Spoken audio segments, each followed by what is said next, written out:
ยังก็น้ำผ่าน้าสั่งปีกายปีนี้ก็ยังบ่ได้แรงมาก บอกแล้วจังได๋แฮปปี้อยู่ลาวยังบ่ฮอดตอนอยู่ลาว10 แม่ที่2 ชั่วโมงไปดีอีกครั้งมื้อนี้เข้าครัวมาเฮ็ดกินเคลียร์เครื่องในตู้เย็นนิดนึงเพราะว่าบ่อยากปาเครื่องไว้โดดแล้วเมนูมื้อนี้ก็จะคือแบบเป็นประมาณแบบเส้นข้าวปุ้นนี่เห็นบ่จะเอามาคลุกกับปลาทูแล้วก็โหยน้ำมันงาปรุงอีหยังกินน้อยนึงเพราะแบบเป็นเครื่องเคลียร์ตู้เย็นอีหยังสินะ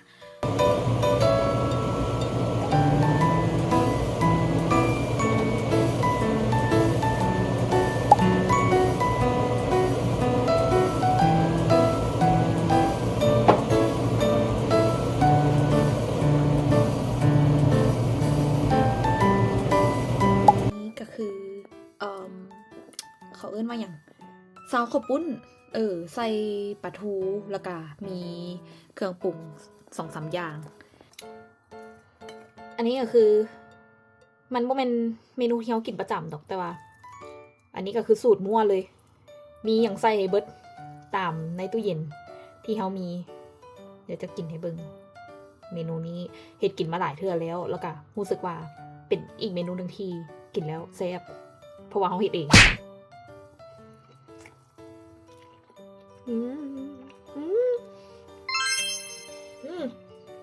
โอ้แล้ว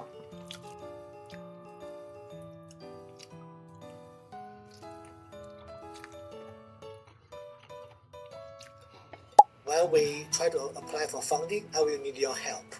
for some of the works. Especially if it's for local funding, for career funding, I might need your help with some proofing of the proposal.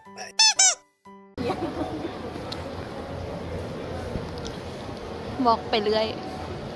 แบบใด บอกที่แปลว่าอย่าง บอกที่ไปว่ายามื้อนี้มากับ2หมีทำมาเป็นแก๊ง3หมี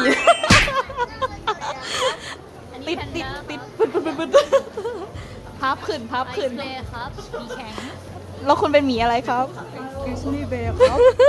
เสียงมันเป็นแล้วได้ปะ สมพมแพนด้าเบร์ค่ะบวร วีจะเป็นหมีขาวฉันมีแข็ง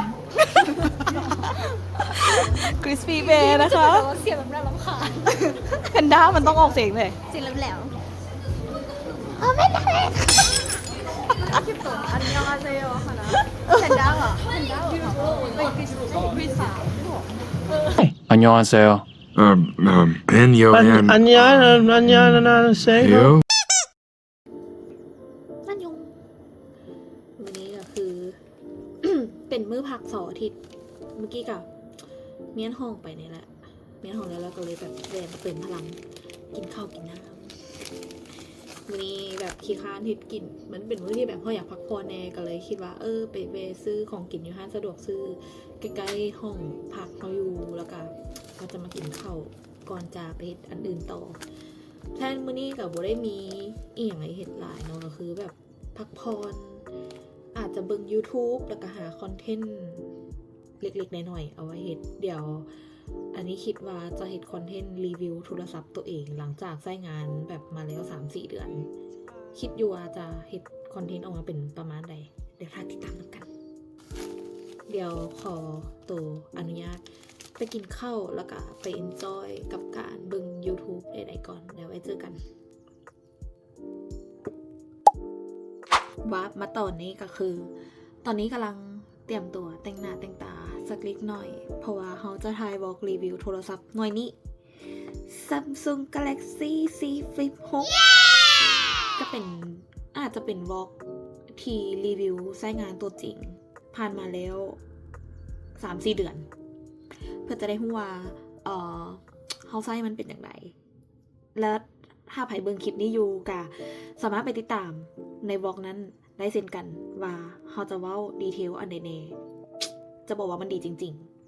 ๆดีแท้ต้องแบบต้องต่ำนะถ้าไผแบบว่ามักโทรศัพท์รุ่นพับก็คือแนะนำเลย Samsung Z Flip 6ก็คือแบบมันดีแฮง แต่งหน้าเร็วๆไปเริ่มถ่ายบล็อกกันเลยจ้า Now I'm shaking, drinking all this coffee. These last few weeks have been exhausting. I'm lost in my imagination. And there's one thing that I need.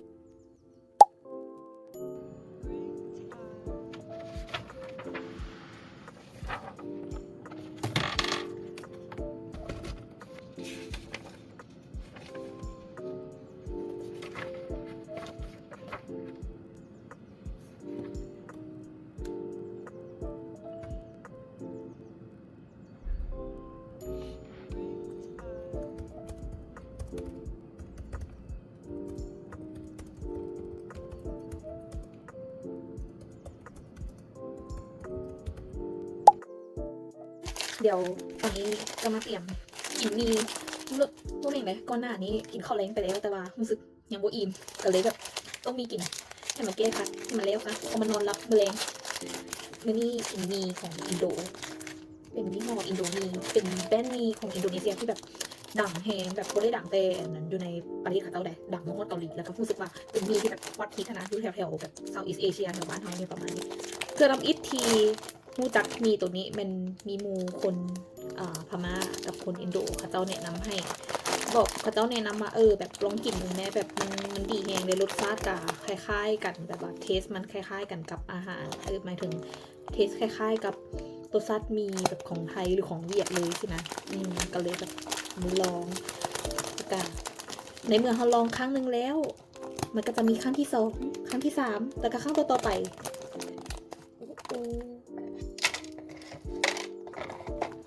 เศษกระเด็นด้วย ในเมื่อ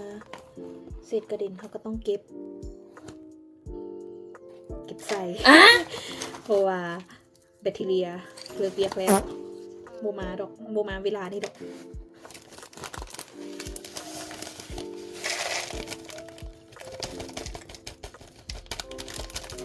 เราเวลากินมีกึ่งสำเร็จรูปแบบเป็นไผ่มักเป็นบอบาอันนี้หันจะมักหักมีออกเป็นครึ่งหนึ่งเพื่อการกินทีมันง่ายขึ้นอันนี้แบบง่ายอีหลีชีวิตง่ายขึ้นอีหลีหักมีออกครึ่งหนึ่งใส่เครื่องปรุงกันจ้า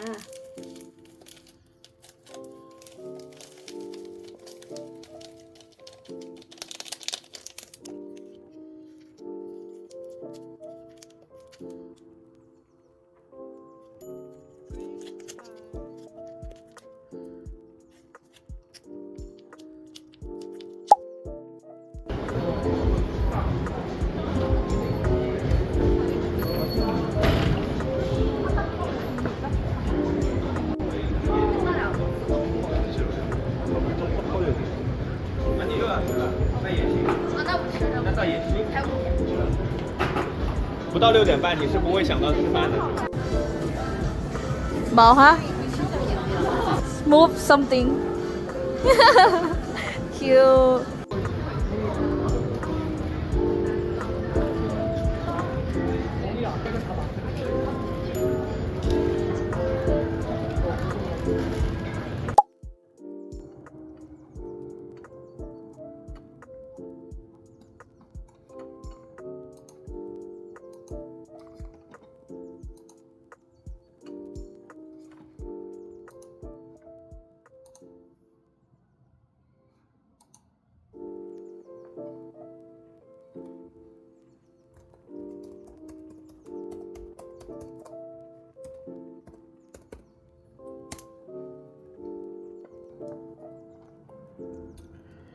มื้อนี้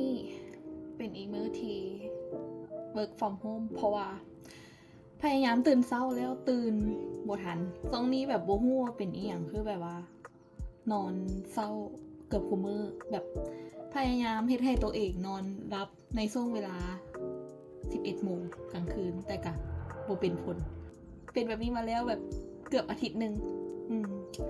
ก็เลยรู้สึกว่าเราต้องปรับตัวใหม่แหละนอนเศร้าแต่ก็นอนมันได้นอนหน่อยกว่านะเพราะว่าเขาก็ต้องหยิบตื่นมาไวๆเนาะเพื่อแบบมาเฮ็ดเวียกต้องมีกระจิตกระใจลุกมาเฮ็ดเวียกต่อบ่ซั่นก็คือแบบ มื้อนี้ก็เลยรู้สึกว่าอากาศหนาวแน่แต่ก็มื้อนี้ก็ยังรู้สึกอากาศดีเพราะว่าแดดมีแดดแต่คันมื้อใดหนาวแล้วบ่มีแดดก็คือแบบตุยเย่บางทีเฮาก็รู้สึกว่าเป็นคนที่procrastinate แบบผัดวันประกันพรุ่งอีกสินะเห็นว่ามีอันนี้ต้องเฮ็ดแต่ก็บ่ได้ว่าอยากเฮ็ดภายในตอนนั้นทันทีแบบเยินได้ก่อนแต่ว่าบ่ได้เป็นแบบนี้ตลอดเนาะก็คือแบบเยินไปประมาณ 2-3 มื้อแล้วก็จึงมาเฮ็ดก็มีแบบบ่ได้เยินตลอด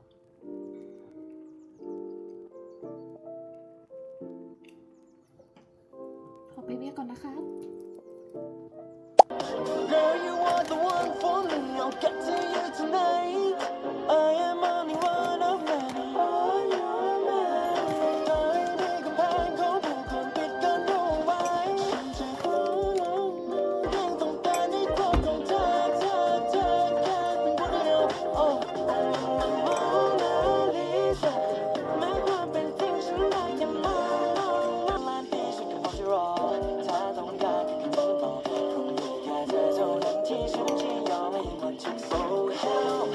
พักเบรกกินชาเขียวเป็นอาหารว่าง คือบางคนอาจจะมากินกาแฟเนาะแบบพวกเครื่องดื่มที่มีคาเฟอีนอย่างสินะเป็นกาแฟชาเขียวอย่างสินะซึ่งอันนี้อันเป็นคนที่แบบติดกินชาเขียวแห้งแบบว่าครับอีที่เข้าวงการชาเขียวได้ก็คือกินเค้กชาเขียวชาเขียวมันมีคุณประโยชน์แบบหลายกว่ากาแฟมันจะปล่อยพวกคาเฟอีนมันจะปล่อยได้แบบหน่อยแต่ปล่อยทีกว่ากาแฟมันเฮ็ดให้ร่างกายเราบาลานซ์การรับมือกับคาเฟอีนได้ดีแล้วก็ซอยเริ่มเผาผลาญไขมันคุมน้ำตาลในเลือดพร้อมมีประโยชน์หลายๆอย่างเลย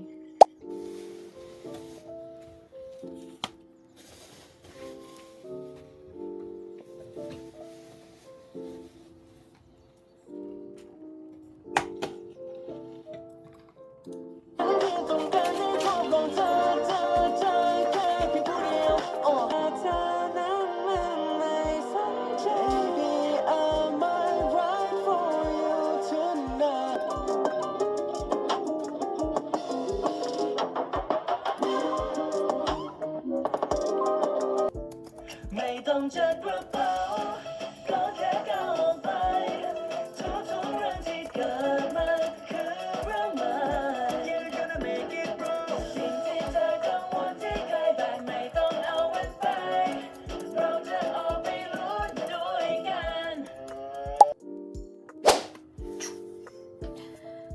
หลังจากที่เฮ็ดเวียกแล้วตอนนี้ก็คือแบบ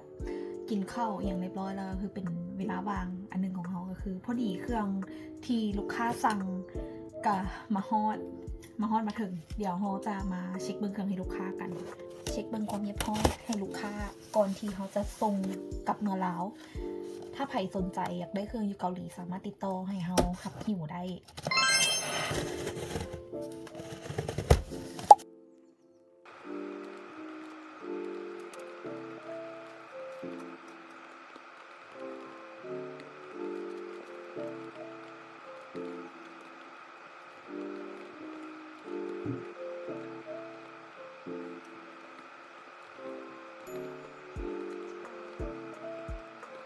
อันนี้ก็คือแบบสภาพที่อันนี้คือสภาพที่เราเคลียร์โต๊ะหลังจากที่เฮ็ดเวียกแล้วก็คือเคลียร์โต๊ะเอาเครื่องออกไปได้ส่วนหนึ่งเพราะว่าเรามีแพลนจะออกจากวันนี้ก็คือแบบจะย้ายเวียกออกจากนี้แล้วก็เลยแบบมีเคลียร์โต๊ะนิดหน่อยแต่ก็ยังมีเครื่องบางอันที่ยังบ่ได้เก็บก็คือพวก stationery ทั้งหลายแล้วก็มีของบางอย่างที่คิดว่าจะเอาให้หมู่ผู้อื่นนำก็เลยยังบ่ทันได้เก็บคิดว่าน่าจะเข้ามาออฟฟิศตัวนี้อีกเทื่อนึงอยู่แต่ก็บ่ฮู้ว่ามันมื้อใดนะคะวันนี้เราก็มีนัดกับน้องๆบางคนกลับมาโซนแล้วเนาะเพราะว่าโซนนี้มันเป็นช่วงปิดเทอมของนักเรียนอยู่เกาหลีแล้ววันนี้แบบบางคนกลับมาโซนแล้วก็เลยนัดกันมาเอาติ้งอยู่คาเฟ่จักเล็กน้อยจะมาสิมื้อนี้จะมีไผแน่เดี๋ยวไปเจอกันในร้านเลย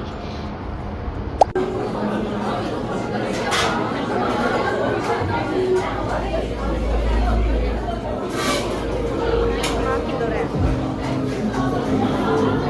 สิกินอันใดกินตัวใดไม่ต้องเซลเอาอุ้ยเกน่ะอันนั้นยังเกาะหัวสองมันนาอีนะเอ้ยสตรอเบอรี่กับชาเขียวคือแบบ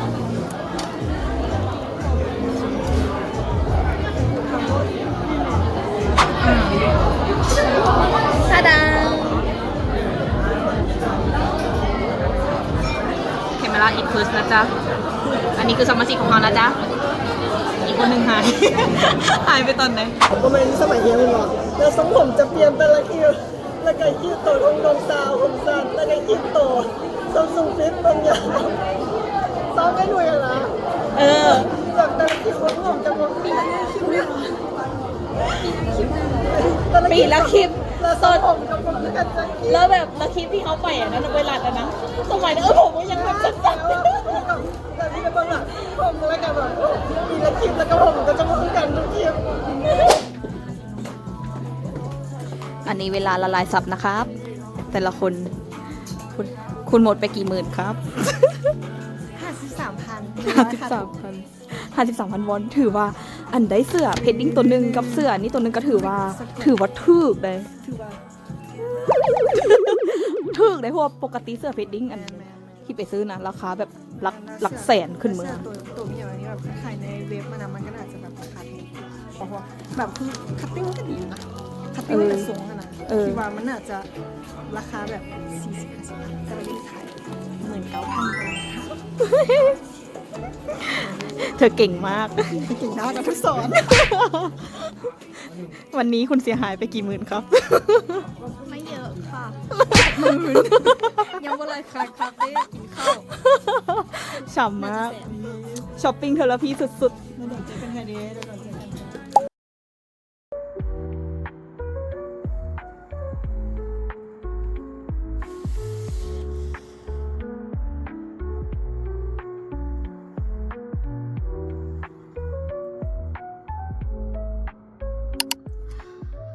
มาทีเศร้าเมื่อต่อมาเนาะมื้อนี้แบบโอ้โห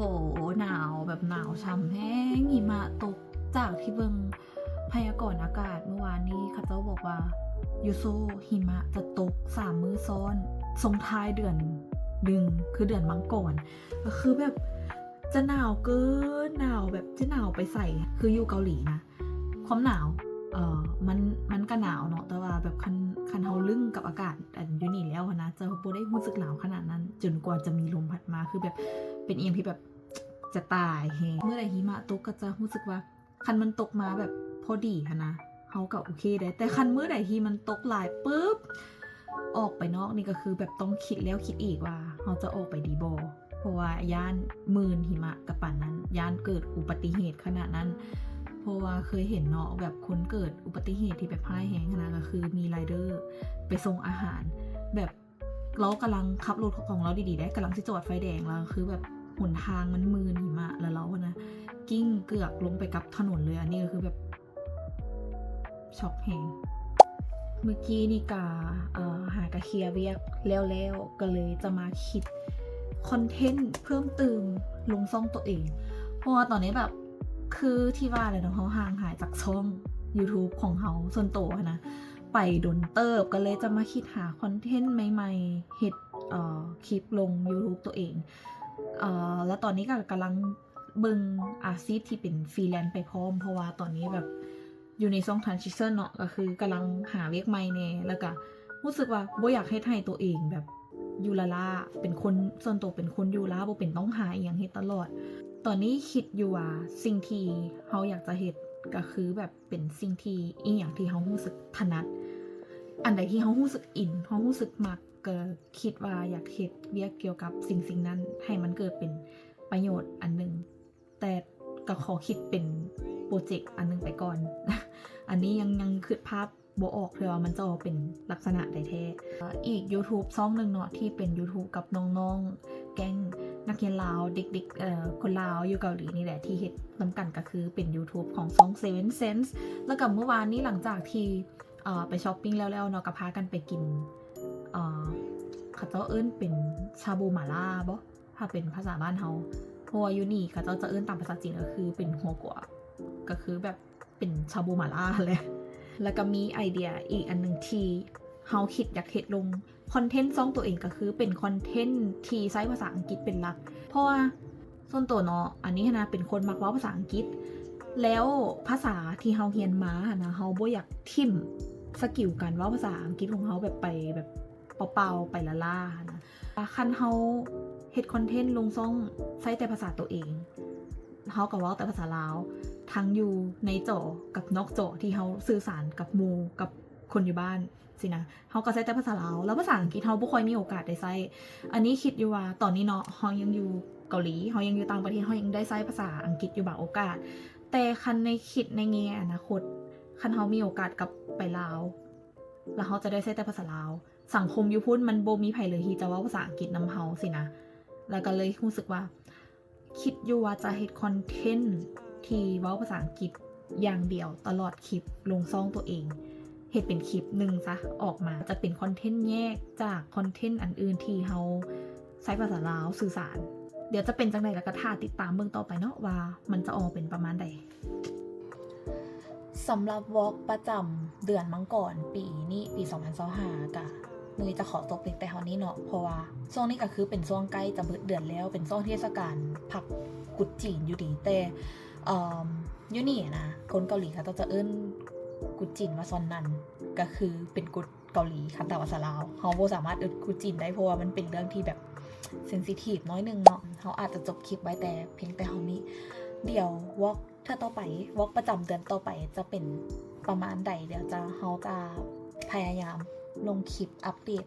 ให้เบิ่งเป็นจังได๋แล้วก็ฝากกดไลค์กดแชร์กด Subscribe กันหลายๆแล้วก็ถ้าเบิ่งติดตามเนาะว่าคอนเทนต์ต่อไปเฮาจะเฮ็ดคอนเทนต์อันใดๆเฮาจะเสิร์ฟคอนเทนต์แบบใดลงช่องสามารถติดตามกันได้เด้อจ้ะสำหรับวันมื้อนี้ขอลาไปก่อนบ๊ายบาย